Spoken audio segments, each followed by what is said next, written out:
Die voeltjie. Klein voeltjie sing so vroeg in die môre. Sy lied is vrolik, soet soos lore. Hy vlieg so vry, hoog in die lug, met elke veer en elke sig. Hy bou sy nes in bome so bo, ver van die aarde se groot gedoe. Hy wag vir sy maat so klein en rein. Saam sal hy sing in sonskyn fyn. Die voeltjie leer ons om vry te wees, om in die lewe met vreugde te wees. Met vlerke wyd en harte lig, soek ons die vreugde in elke rig. Die wind. Die wind vaai wild oor land en see. Hy fluister stories van ver en wee. Hy waai oor bome, oor gras en veld, en dra geheime wat lank gehou is.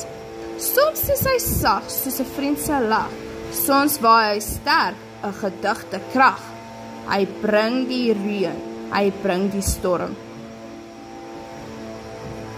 Maar soms is hy net 'n warm vorm. Die wind is vry, hy ken geen grense. Hy dra ons drome deur alle tye.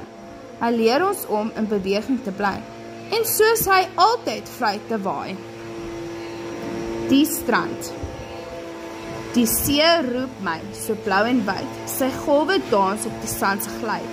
Ek stap langs die kus, voel die bries, die seewater spat, koel en vries. Die meeuwe skree, hoog in die lug, die sand so warm, die son se sig. Ons bou kastele van sand en skilp, met die see as wag, sterk en gulp.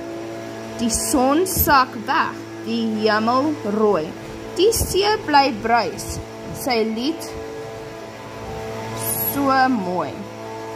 Ek droom van die see, dag en nag, sy ewige wysheid en krag slag. Die voeltjie. Klein voeltjie sing so vroeg in die môre. Sy lied is vrolik, soet soos lore. Hy vlieg so vry, hoog in die lug, met elke veer en elke sig.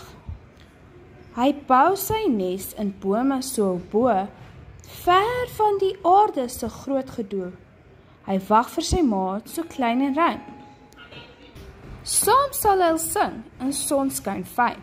Die voeltjie leer ons om vry te wees, om in die lewe met vreugde te wees. Met vlerke wyd en harte lig, soek ons die vreugde in elke rig.